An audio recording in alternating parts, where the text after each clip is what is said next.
તુષારભાઈ ચૌધરી. માનનીય અધ્યક્ષશ્રી, આપના માધ્યમથી મંત્રીશ્રી પાસે જાણવા માગું છું કે હાલ અરવલ્લી જિલ્લામાં કેટલી જીઆઈડીસી કાર્યરત છે અને કેટલા લોકોને રોજગાર અત્યારે મળી રહ્યો છે?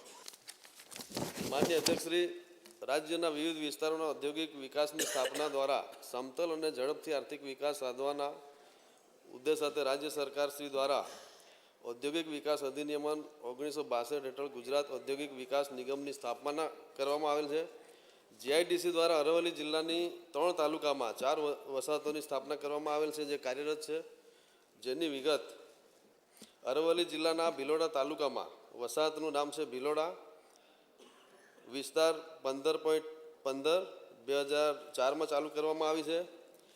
માલપુર તાલુકામાં માલપુર ગામે આયોજન કરવામાં આવેલ છે, ત્યાં 1 હેક્ટરમાં છે, જે 1980માં ચાલુ કરવામાં આવેલ. એ જ રીતે મોડાસા 19.40 હેક્ટરમાં છે, 1980માં. સિંગણવાડામાં 35.21 2019માં ચાલુ કરવામાં આવી હતી. રોજગારીની જ્યારે વાત કરી ત્યારે જે રીતે જીઆઈડીસીના જે ઉદ્યોગકારો છે એમને જરૂરિયાત મુજબ એ લોકો રોજગારી પૂરી પાડે છે.